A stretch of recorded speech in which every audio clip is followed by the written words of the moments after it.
इसके बाद नेक्स्ट अब हमने पढ़ लिया है कि identity of cancellation of dot जो है वो दोनों आपस में इस तरह बराबर हैं। वेलोसिटी का derivative with respect to velocity, ये ओल्ड कोऑर्डिनेट की वेलोसिटी है, ये जनरलाइज्ड कोऑर्डिनेट की वेलोसिटी है, और ओल्ड कोऑर्डिनेट और जनरलाइज्ड कोऑर्डिनेट का आपस में जो डेरिवेटिव है वो इक्वल होगा अगर j is equal to k होगा। इसी तरह नेक्स्ट कंसिडर हमारे पास, अगर हम इसी का जो हमारे पास ये टर्म है इसका हम डॉट प्रोडक्ट लें तो डॉट प्रोडक्ट और पार्शियल डेरिवेटिव जो आपस में इनका ऑर्डर हम इंटरचेंज कर सकते हैं, तो हम इनका ऑर्डर चेंज करते हैं तो आर आई पे हम टाइम डेरिवेटिव अप्लाई करेंगे तो आर आई डॉट आ जाएगा। तो यहाँ से हमने ये रिलेशन ले लिया है कि अगर ये डेरिवेटिव हमारे पास है तो इसको हम ऐसे लिख सकते हैं कि partial by partial q j, और ऊपर जो फंक्शन होगा वो ओल्ड कोऑर्डिनेट की वेलोसिटी होगी आर डॉट।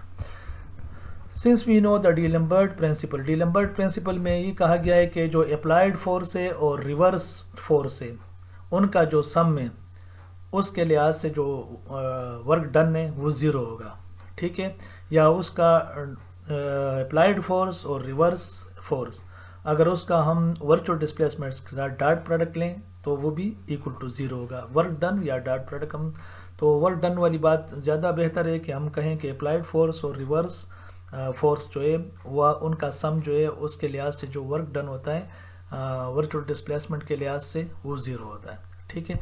तो ये इक्वेशन हमें ये बताता है, या डीलम्बर्ट प्रिंसिपल हमें यही बताता है कि अप्लाइड फोर्स और रिवर्स फोर्स के लिहाज से जो वर्चुअल डिस्प्लेसमेंट पे वर्क डन होता है वो ज़ीरो के बराबर होता है। उसको हमने ले लिया, और यहाँ पर हम सिर्फ अपनी आसानी के लिए कि हम बार बार ई पावर लिखें, हम ई को निगलेक्ट कर देते हैं या इग्नोर कर देते हैं, और इस इक्वेशन को हम 6 को 7 की फॉर्म में, सिंपल फॉर्म में लिख लेते हैं, ठीक है। फिर हम इसकी दो टर्म लेते हैं, एक इसका डॉट प्रोडक्ट एफ आई के साथ ले लेंगे, एक इसका मोमेंटम के साथ ले लेंगे। तो एफ आई के साथ जो डॉट प्रोडक्ट है तो उसको हमने ले लिया पहले फर्स्ट टर्म को, तो चूँकि ये हमें पता है कि वर्चुअल डिस्प्लेसमेंट ऑफ आर आई जो है ना उसको हम ऐसे लिख सकते हैं, ये हमने पहले लिखा हुआ है। तो फिर जो है ना इस इक्वेशन को हम रीअरेंज करेंगे तो ये हमारे पास इस फॉर्म में आ जाएगा। तो ये एक फॉर्म आ गई हमारे पास, आगे इसको लेके जाते हैं। अब हमने कह दिया है कि जो ये वाली फॉर्म है जो ब्रैकेट के अंदर है इसको हमने क्यू जे कह दिया है, और क्यू जे को देखें ये हमने ब्रैकेट के अंदर जो टर्म थी उसको क्यू जे कह दिया, और क्यू जे हमारे पास क्या है, the Q J is the jth component of generalized force, इसको हमने जनरलाइज्ड फोर्स कह दिया है। इसके बाद जहाँ भी हमारे पास ये रिलेशन आएगा ये जनरलाइज्ड फोर्स कहलाएगा, applied force into partial derivative of r i with respect to q j, तो ये जनरलाइज्ड फोर्स है। अब हम देखते हैं सेकंड टर्म हमें क्या देती है, तो मोमेंटम हमारे पास क्या होता है, पी वी के बराबर होता है, M is P is equal to M V के बराबर होता है। और अगर एम वी को हम मज़ीद देखें तो ये हमारे पास आर डॉट के बराबर होगा, और अगर हम इसको पी डॉट ले लें तो ये हमारे पास आर डबल डॉट के बराबर होगा, एम आर डबल डॉट अगर हम पी डॉट ले लें।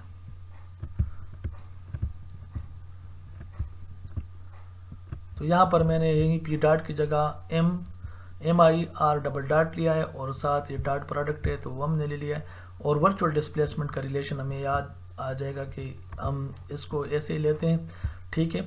तो फिर हम इसको रीअरेंज करते हैं, तो हमारे पास रीअरेंजमेंट में क्या है कि हम इससे अगर टाइम डेरिवेटिव, एक टाइम डेरिवेटिव कॉमन ले लें तो क्या होगा, टाइम डेरिवेटिव कॉमन लेने से ये टर्म रह जाएगी एक, और साथ इसके एक ही टर्म आ जाएगी। ये टर्म कैसी आई, जब हम टाइम डेरिवेटिव इस पे अप्लाई करेंगे यहाँ पर, तो एक तो हमारे पास ये टर्म आएगी, ठीक है, एक इसके साथ समेशन में एक दूसरी टर्म आएगी क्योंकि डॉट प्रोडक्ट लगेगा, एक तो आर डॉट आएगा, एक इस पे लगेगा जहाँ पे आर आई डॉट आएगा, ठीक है। तो वो हमने कॉमन लिया है, तो यहाँ पे एक टर्म दूसरी थी, तो उसको कवर करने के लिए, क्योंकि हमारे पास सिर्फ एक टर्म है दूसरी नहीं है यहाँ पर, अगर हम करें और एक्स को एक्सपेंड करेंगे तो हमारे पास एक दूसरी टर्म आएगी, उस टर्म को कवर करने के लिए हमने ये ले लिया है।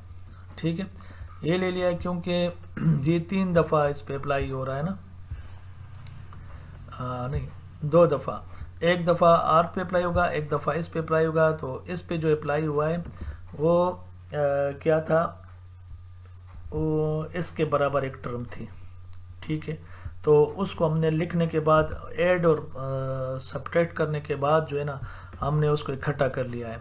जब इकट्ठा कर लिया है तो एक एडिशन वाली टर्म यहाँ पे आ गई है और माइनस वाली टर्म रह गई है। जैसे हमने क्या किया, यहाँ पर हमने समेशन आई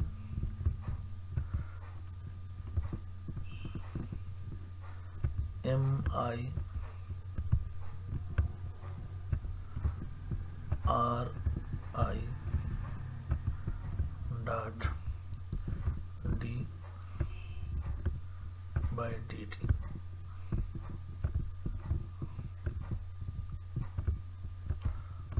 आर आई, इसको हमने इस टर्म को एक दफ़ा ऐड किया, एक दफ़ा सब्ट्रैक्ट किया इसी टर्म को। तो ऐड वाली टर्म इसके साथ कंबाइंड होके इस टोटल डेरिवेटिव में चली गई और सम माइनस वाली जो सब्ट्रैक्ट की थी वो टर्म हमारे पास यहाँ पे रह गई। ठीक है, तो इसलिए इसको अगर एक्सपेंड करेंगे तो वो टर्म इसके साथ कैंसिल आउट हो जाएगी, सिर्फ हमारे पास ही टर्म रह जाएगी ऊपर वाली। ठीक है, इसको ज़रा आप लोग एक्सपेंड करके देख लें तो यही जो मैंने कहा यही आएगा। इसके बाद हमने इसको मज़ीद सिंप्लीफाई किया और ये हमारे पास इस फॉर्म में आ गया। ठीक है, अब जो है हम इसको डॉट प्रोडक्ट को मज़ीद टाइम डेरिवेटिव को मज़ीद बाहर लेते हैं तो समेशन साइन को आगे ले जाते हैं। तो इसको हमने ऐसे लिख लिया। ठीक है, अब हम गौर से देखें तो क्या होगा हमारे पास, ये हमारे पास जो है ना अगर हम क्यू जे को कॉमन लेंगे इससे, तो क्यू जे को जब कॉमन लेंगे तो ये टर्म हमारे पास ऐसे बन जाएगी। अब क्यू जे डॉट को इससे बाहर लेना तो फिर इसके साथ क्या होगा कि ये तो वेलोसिटी बन गई थी, ये भी वेलोसिटी बन गई और यहाँ से पार्शियल बाई पार्शियल क्यू जे हम कॉमन लेंगे तो यहाँ पे भी हमारे पास काइनेटिक एनर्जी बन जाएगी और यहाँ partial by partial q J dot common लेंगे तो यहाँ भी काइनेटिक एनर्जी बन जाएगी। तो ये दोनों काइनेटिक एनर्जी की टर्म में बन गई। काइनेटिक एनर्जी को हम टी से रिप्रेजेंट करते हैं। इससे पहले जो हम सेशन 1 से पहले पढ़ चुके हैं कि काइनेटिक एनर्जी को हम टी से रिप्रेजेंट करते थे, तो यहाँ पर भी हम काइनेटिक एनर्जी को टी से रिप्रेजेंट करेंगे। तो ये टर्में हमारे पास इस तरह आ गई हैं। तो यहाँ तक हमारे पास क्या हुआ, हमने जो लिया था डी लैम्बर्ट प्रिंसिपल, तो उसको हमने उसकी एक टर्म हमने पहले सिम्प्लीफाई की, एक बाद में कर ली। ठीक है, अब इन दोनों टर्मों को हम इकट्ठा करेंगे तो हमारे पास वो इक्वेशन 8 एंड 10 गिव्स हमारे पास वो इस तरह एक इक्वेशन दे देगा जब हम डी लैम्बर्ट प्रिंसिपल को इकट्ठा करेंगे। ये बेसिकली डी लैम्बर्ट प्रिंसिपल है। ठीक है, आप इससे पहले देख लें, हमने इस इक्वेशन को, ये जो इक्वेशन नंबर 7 है, इसको हमने सिंप्लीफाई किया तो हमारे पास इक्वेशन नंबर 10 आया, हमारे पास नहीं 11 आया हमारे पास। The delta q's are independent and therefore each of the coefficient must separately vanish। अब जो है ना ये दो चीज़ों का प्रोडक्ट है, एक हमारे पास ये टर्म है यहाँ तक और एक डेल्टा क्यू है। तो डेल्टा क्यू को इन्होंने कहा कि इंडिपेंडेंट है। ठीक है, और दोनों का प्रोडक्ट जो है ना वो 0 के बराबर है, तो इसको हम 0 नहीं कर सकते डेल्टा क्यू जे को, तो हमने इस सारे को 0 के बराबर ले लिया कि इसका जो कोफिशिएंट है वो 0 के बराबर है, तो सिर्फ हमने कोफिशिएंट को 0 के बराबर ले लिया। ठीक है, assuming that the external forces Fi are conservative, हम कहते हैं कि Fi हमारे पास कंजर्वेटिव फोर्स है। दो कंडीशनें हो सकती हैं, एक कंजर्वेटिव ना होना और एक कंजर्वेटिव होना। तो पहले हम लेते हैं कि कंजर्वेटिव, जब कंजर्वेटिव के लेते हैं तो कंजर्वेटिव की हमने पढ़ा हुआ है कि कंजर्वेटिव फोर्स जो है ना माइनस डेल और वी यहाँ पर क्या है, पोटेंशियल फंक्शन है, वेलोसिटी नहीं है, ये पोटेंशियल फंक्शन है।